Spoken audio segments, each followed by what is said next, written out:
Hello नमस्कार दोस्तों। हम यूजीसी नेट के लिए जो पेपर 1 है वो पढ़ रहे हैं, जिसके अंदर जो हमारी यूनिट 9 होती है पीपल डेवलपमेंट एंड एनवायरनमेंट, उसको पढ़ रहे हैं।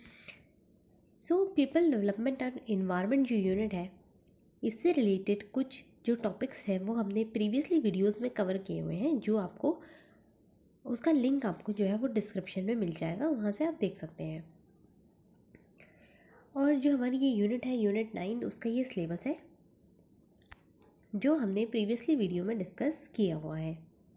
ये हमारा यूनिट 9 का सिलेबस है एनवायरनमेंट वाली।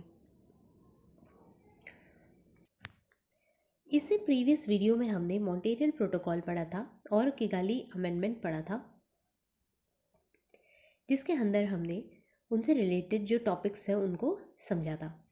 आज की वीडियो में हम कॉप देखेंगे और सीबीडी देखेंगे, एक्सेप्ट दैट जो हमारा क्योटो प्रोटोकॉल है उसके बारे में पढ़ेंगे। सबसे पहले हम कॉप देख लेते हैं।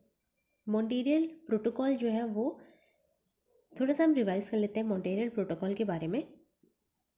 जो मॉन्ट्रियल प्रोटोकॉल है वो 1987 में जो है वो बना था, और 16 सितंबर 1987 में जो है वो मॉन्ट्रियल प्रोटोकॉल बना था, फोर्स में आया था। यहाँ पर 16 सितंबर जो है वो ओजोन डे है। 16 सितंबर को ओजोन डे जो है वो मनाया जाता है। और हमें पता है कि जो मॉन्ट्रियल प्रोटोकॉल है वो जो ODS है, ओजोन डिप्लीटिंग सब्सटेंसेस है, उन्हीं को कम करने के लिए बनाया गया था मॉन्ट्रियल प्रोटोकॉल। देन उसके बाद मॉन्ट्रियल प्रोटोकॉल के बाद किगाली अमेंडमेंट आया था, जो कि ग्रीन हाउस जो गैसेस है उससे रिलेटेड है। आज का जो हमारा टॉपिक है वो है कॉप, कॉन्फ्रेंस ऑफ पार्टीज, जो कि अलग अलग ईयर्स में होती है। सिंस हमने पढ़ा था UNFCCC, जो कि है United Nations framework convention on climate change. UNFCCC ये हमने पढ़ा था कि जो लीगल बाइंडिंग है उसके अंदर ये आता है। ये ग्लोबल वार्मिंग को कम करने के लिए बनाया गया था UNFCCC। हमने कल लीगल और नॉन लीगल बाइंडिंग्स पढ़ी थी, जिसमें कि जो कि रियो समिट जो हुआ था, रियो समिट अर्थ समिट, जो फर्स्ट जो अर्थ समिट हुआ था 1992 में, उसके अंदर हमने पढ़ी थी legal binding and non legal binding. जो हमने लीगल बाइंडिंग पढ़ी थी उसके अंदर हमने conference convention on biodiversity CBD पढ़ा था। CBD लीगल बाइंडिंग के अंदर CBD पढ़ा था। Convention on biological diversity CBD था। और नेक्स्ट हमारा था UNFCCC। थर्ड जो हमारा इसके अंदर था लीगल बाइंडिंग के अंदर होता है UNCCD, United Nations Convention to Combat Desertification. ये 3 हमारी लीगल बाइंडिंग थी। देन जो हमारी नॉन लीगल बाइंडिंग थी, जो हमने पढ़ा था फार, नॉन लीगल बाइंडिंग, इसमें हमारा आता था प्रिंसिपल ऑन फॉरेस्ट, देन हमारा एजेंडा 21, और हमारा जो थर्ड था वो था Rio declaration on environment and development, जिसको कि हम रियो डिक्लेरेशन भी कहते हैं। ये तो थी हमारी जो अर्थ समिट हुआ था 1992 में, उसकी बाइंडिंग्स हमने पढ़ी। जब से UNFCCC जो है वो फोर्स में आया, जो कि लीगल बाइंडिंग है, लीगल बाइंडिंग के अंदर आता है, उनमें तो हर साल एनुअली मीटिंग होती है, जिनको कॉप कहा जाता है, कॉन्फ्रेंस ऑफ पार्टीज कहा जाता है जिसको। इसके अंदर जो प्रोग्रेस है क्लाइमेट चेंज से रिलेटेड, उसका डिस्कशन जो है वो किया जाता है, और कौन से एक्शंस जो है वो लेने हैं क्लाइमेट चेंज को लेके, ग्लोबल वार्मिंग को लेके, उन सारे टॉपिक्स को जो है वो डिस्कशन किया जाता है मैटर्स पे। ये जो मीटिंग होती है ये हर साल लास्ट वीक ऑफ नवंबर से लेकर फर्स्ट वीक ऑफ दिसंबर तक जो है वो करी जाती है। अब जो यहाँ पर हमें टेबल गिवन है 9.8, उसमें हमें डिफरेंट डिफरेंट जो कॉप्स है, जो इम्पोर्टेंट कॉप्स है, उनके बारे में बताया गया है और वो रिलेटेड किससे हैं वो बताए गए हैं। पहले हम उस टेबल को समझ लेते हैं, हो सकता है उसमें से हमें कोई क्वेश्चन देखने को मिल जाए एग्जाम में।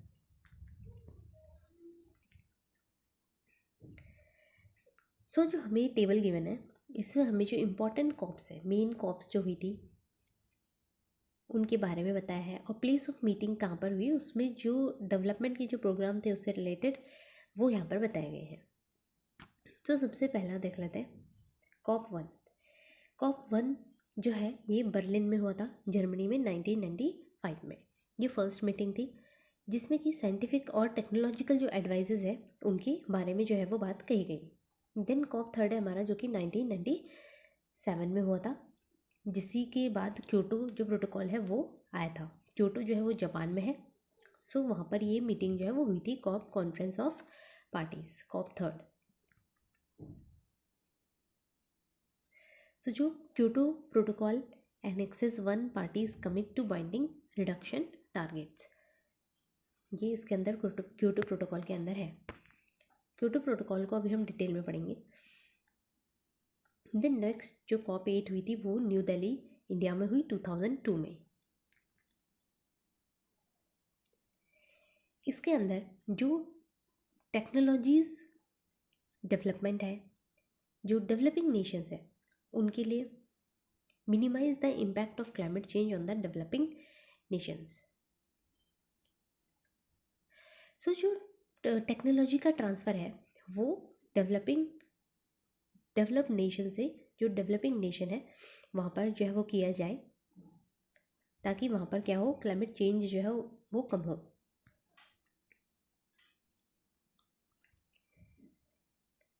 देन COP11 है जो कि मॉन्ट्रियल कनाडा 2005 में हुआ। Montreal action plan in an agreement to extend the life of Kyoto protocol beyond 2012। Then COP13 है जो कि बाली इंडोनेशिया 2007 में हुआ। Discussion about the post 2012 scenario, उसका डिस्कशन जो है इसमें किया गया। देन COP15 है जो कि कोपेनगन डेनमार्क में 2009 में हुआ था, जिसमें कि वॉलंटरी मिटिगेशन प्लेजेस जो है वो लिए गए थे। देन COP16 है जो कैनकन मैक्सिको में हुआ था 2010 में, जिसके अंदर इस्टेब्लिशिंग अ ग्रीन क्लाइमेट फंड जो है वो बनाया गया था, इस्टेब्लिश किया गया था green climate fund. Then COP18 है जो कि दोहा कतर में हुआ 2012 में, जिसमें कि the Kyoto protocol has been extended till 2020। जो 2020 तक जो क्योटो प्रोटोकॉल है उसको एक्सटेंड कर दिया गया था, किसमें, दोहा कतर में 2012 में।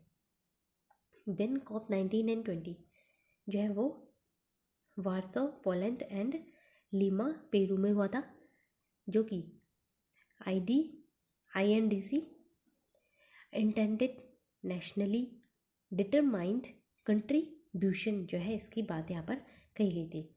देन COP21 है जो कि पेरिस में हुआ था, जिसमें कि पेरिस जो एग्रीमेंट है उसके बारे में हम सेपरेटली इसी चैप्टर में पढ़ेंगे लेटर ऑन। सो ये कुछ इम्पोर्टेंट जो कॉप्स है वो थे। सो अब हम CBD के बारे में पढ़ते हैं, जो कि कन्वेंशन ऑन बायोलॉजिकल डाइवर्सिटी है। ये हमने पढ़ा था कि जो रियो समिट हुआ था, रियो समिट जिसको कि फर्स्ट अर्थ समिट भी बोलते हैं, अर्थ समिट, उसमें जो लीगल बाइंडिंग थी उसके अंदर हमने CBD को पढ़ा था। लीगल बाइंडिंग के अंदर आता है हमारा CBD, convention on biological diversity. यहाँ पर गिवन भी हमें CBD अडॉप्ट हुआ था अर्थ समिट में, जो कि रियो डी जेनेरियो 1992 में हुआ था। वहाँ पर अडॉप्ट इसको किया गया था, जहाँ पर कि सस्टेनेबल डेवलपमेंट का ये क्या है, पार्ट है। सस्टेनेबल डेवलपमेंट का पार्ट जो है इसको माना जाता है। सतत जो विकास है उसकी बात जो है वो कही गई है। सो इसके अंदर जो हमारा कन्वेंशन है, इसके अंदर 3 गोल थे, जो कि है convention of biological diversity, sorry conservation of biological diversity. जो ट्रॉपिकल रीजन में जो डाइवर्सिटी है उसको क्या करने के लिए, उसको कंजर्व करने के लिए, कंजर्व करना है किसको, जो बायोडाइवर्सिटी है उसको। Sustainable use of its components, जो भी बायोडाइवर्सिटी के कंपोनेंट्स है उनको सस्टेनेबल यूज़ करना है। अर्थ में जो भी हम चीज़ें, इन्वायरमेंट में हम अपनी जो यूज़ कर रहे हैं रिसोर्सेज को, उनको हमें कैसे यूज़ करना है, सस्टेनेबल तरीके से करना है, ताकि वो लंबा जो है वो चल सके। Fair and equitable sharing of benefits from the use of genetic resources. So genetic जो रिसोर्सेज हैं उनका यूज़ हमें कैसे करना है, फेयर तरीके से करना है। सो ये 3 जो इसके क्या थे, मेन गोल थे, जिसके अंदर CBD के अंदर इनकी बात जो है वो कही गई थी। देन नेक्स्ट जो है इसके अंदर जो CBD है, इसके अंदर हम 2 तरह के प्रोटोकॉल जो है वो देखते हैं, C और N। Cartagena protocol on biosafety to conservation, convention on biological diversity, Cartagena protocol, जो कि किस पर है, बायोसेफ्टी पर है। दूसरा हमारा है नगोया प्रोटोकॉल। कौन सा, नगोया प्रोटोकॉल। तो कार्टेजिना प्रोटोकॉल जो है ये एक क्या है, इंटरनेशनल ट्रीटी है, जो कि लिविंग मॉडिफाइड ऑर्गेनिजम्स जो हैं, क्या करा जाता है, मॉडर्न बायोटेक्नोलॉजी के थ्रू जो ऑर्गेनिजम्स हैं उनको मॉडिफाई करा जाता है, उनकी जो जेनेटिक्स मेकअप है उनको चेंज करके जो है ऑर्गेनिजम्स को मॉडिफाई जो है वो किया जाता है। सो उसको सेफ्टी करने के लिए ये कार्टेजिना प्रोटोकॉल जो है वो लाया गया था। ये अडॉप्ट किया था 29 जनवरी 2000 में as a supplementary agreement to the CBD and entered into force in 11 सितंबर 2003। 2003 जो है 11 सितंबर 2003 में जो है वो ये फोर्स में आया, अडॉप्ट हुआ था ये 2000 में, और फोर्स में आया था ये कब, 2003 में। देन उसके बाद नगोया प्रोटोकॉल है, इसमें बात करिए यूटिलाइजेशन ऑफ जेनेटिक रिसोर्सेज। जो जेनेटिक रिसोर्सेज को यूज़ किया जाता है कि उनको फेयर तरीके से यूज़ करना है, इक्विटेबल वे में यूज़ करना है, appropriate access to genetic resources and appropriate transfer of relevant technologies। सो जो टेक्नोलॉजीज़ का ट्रांसफ़र किया जा रहा है वो कैसा हो, रेलेवेंट हो, और जो जेनेटिक रिसोर्सेज का यूज़ किया जा रहा है वो फेयर हो और इक्विटेबल हो। वो बात करी जाती है किसमें, नगोया प्रोटोकॉल में। देन एक और हमारा इम्पॉर्टेंट टर्म है जो कि है IG biodiversity target task force. इसका फुल फॉर्म हमें याद रखना है, ABTTF, जो कि है IG biodiversity targets task force. ये इस्टेब्लिश हुआ था एक प्लेटफॉर्म प्रोवाइड कराने के लिए एजेंसीज़ को,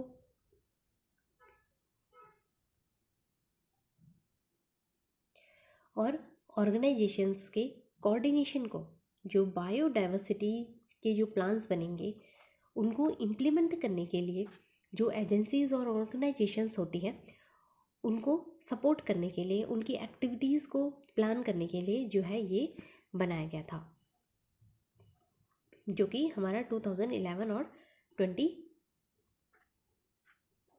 स्ट्रेटेजिक प्लान्स फॉर बायोडाइवर्सिटी 2011 और 20, 11 से 20 तक जो है वो ये रहेगा, ये इसके अंदर बोला गया है।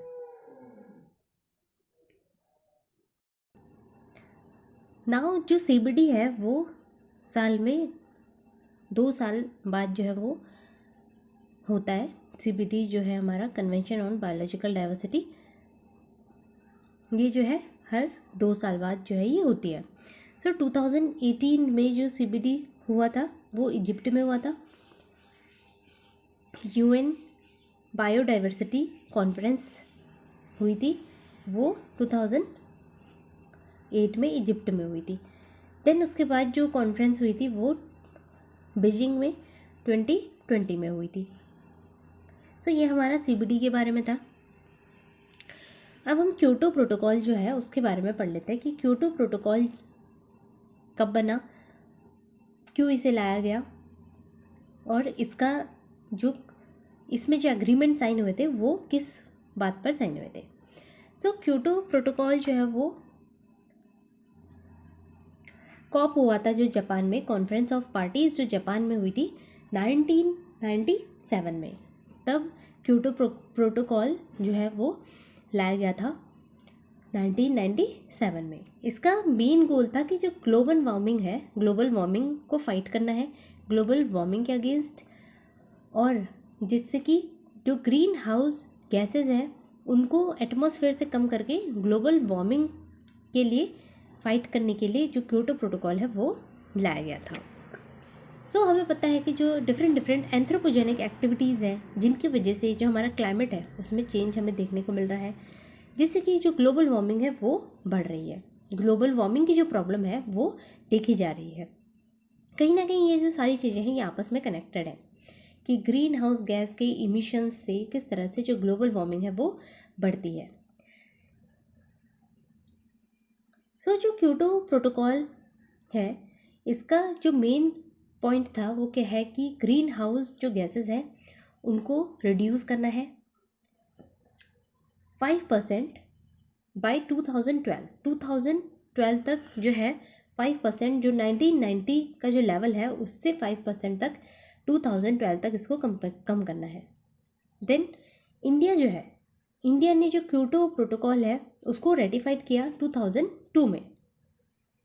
2002 में जो इंडिया ने इसको रेटिफाइड किया, और 2005 जो है इसमें ये फोर्स में आ गया, फरवरी 2005 में। देन यूएसए जो है इसने कभी भी जो क्योटो प्रोटोकॉल है उसको रेटिफाई नहीं किया, जबकि ये जो डेवलप्ड कंट्रीज़ हैं यही ग्लोबल वार्मिंग के बड़े कारण हैं। देन जो प्रोटोकॉल है वो बेस्ड है CBRD पे, जो कि है principle of common but differentiated responsibilities. अब हमारी जो रिस्पॉन्सिबिलिटीज़ हैं वो अलग अलग हैं लेकिन कॉमन है, principle of common but differentiated responsibilities, इस पर ये बेस्ड है। सो इसमें हमें मेन पॉइंट है कि रिस्पॉन्सिबल होना है for the green house gases के इमिशन को लेकर। अब इसमें 2 कैटेगरीज हैं।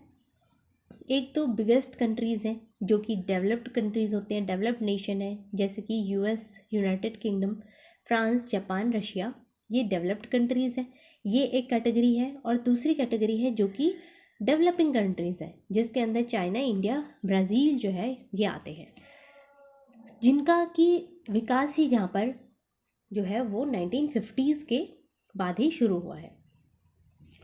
सो यहाँ पर डेवलपिंग जो कंट्रीज़ हैं, डेवलप्ड जो कंट्रीज़ हैं, इनके लिए जो क्राइटेरिया होता है वो डिफरेंट होता है, और जो डेवलपिंग कंट्रीज़ होती हैं उनके लिए क्राइटेरिया जो है थोड़ा डिफरेंट होता है।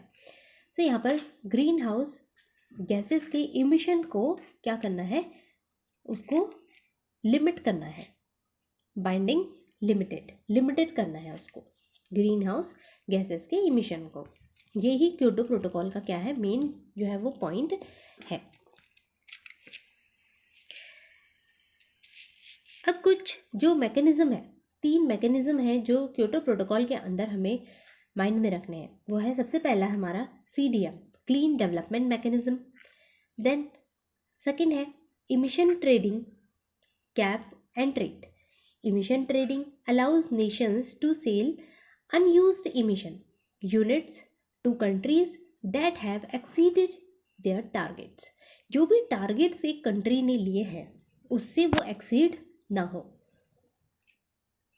देन उसके बाद हमारा है JI, जो है जॉइंट इम्प्लीमेंटेशन, कि किस तरह से जॉइंट होकर जो प्रोटोकॉल लाए जाते हैं उनको किस तरह से जॉइंटली इम्प्लीमेंट जो है उनका करा जा सके। ये तो 3 पॉइंट्स जो है इसके अंदर होते हैं जो कि हमें ध्यान में रखने होते हैं, जो कि हमारे क्योटो प्रोटोकॉल के अंदर। सो ये हमारा क्योटो प्रोटोकॉल था। अब हम कुछ रिलेटेड क्वेश्चंस देख लेते हैं जो कि हमारे इन प्रोटोकॉल से रिलेटेड है और जो हमारी इन्वायरमेंट यूनिट है उससे रिलेटेड है। सो फर्स्ट क्वेश्चन हमारा है, in which year was the Kyoto protocol signed? 1997, 1995, 1992 and 2005। So अभी हमने पढ़ा कि जो क्योटो प्रोटोकॉल है वो 1997 में जो है वो साइन हुआ था। नेक्स्ट क्वेश्चन हमारा है, on which of the following days biological diversity day celebrated? So biological diversity day जो है वो 29 दिसंबर को सेलिब्रेट किया जाता है। नेक्स्ट क्वेश्चन देख लेते हैं हम। नेक्स्ट क्वेश्चन है, India is graduating from megawatts to gigawatts in renewable energy production. In which of the following new target for solar energy production in India by 2022? So renewable energy के कुछ target जो है वो India ने set किए हैं, जिनमें से हमें यहाँ पर पूछा गया है सोलर एनर्जी का जो टारगेट है जो कि 2022 तक अचीव करना है वो कितना गीगावाट है। ऑप्शन देख लेते हैं, 20 गीगावाट, 40, 100 गीगावाट एंड 350 गीगावाट। तो यहाँ पर सोलर एनर्जी का जो टारगेट है वो 100 गीगावाट का है जो कि 2022 तक अचीव करना है। सो यहाँ पर टोटल जो रिन्यूएबल एनर्जी का टारगेट रखा गया है वो कितनी है, 175 गीगावाट, 175 गीगावाट। इसमें से जो 100 गीगावाट एनर्जी है वो सोलर एनर्जी से होगा। देन उसके बाद जो 60 गीगावाट एनर्जी है, टोटल 175 गीगावाट है, जिसमें से 100 जो है 100 गीगावाट जो एनर्जी है वो सोलर एनर्जी है। देन 60 जो गीगावाट एनर्जी है वो हमारी विंड एनर्जी से प्रोड्यूस करी जाएगी। देन जो लेफ्ट हमारा रेस्ट जो 15 गीगावाट एनर्जी बच जाता है वो अदर सोर्सेज से उसका प्रोडक्शन जो है वो करा जाएगा, जैसे बायोमास प्लांट्स एंड स्मॉल जो हाइडल्स होते हैं उनसे। सो ये हमारा हो गया किसके विषय में, रिन्यूएबल एनर्जी, जो प्रोडक्शन है रिन्यूएबल एनर्जी का उसके बारे में। सो ये हमारे आज के वीडियो के बारे में था। तो आज हमने जो है वो क्योटो प्रोटोकॉल समझा, CBD समझा और कॉप जो डिफरेंट कॉप्स हुए थे उनको देखा और इन्वायरमेंट से रिलेटेड कुछ क्वेश्चंस को हमने सॉल्व किया। तो अगर आपको वीडियो पसंद आया हो तो लाइक ज़रूर कीजिए और अपने फ्रेंड्स के साथ शेयर ज़रूर कीजिएगा और चैनल सब्सक्राइब नहीं किया तो सब्सक्राइब भी कर लीजिए। Thank you for watching.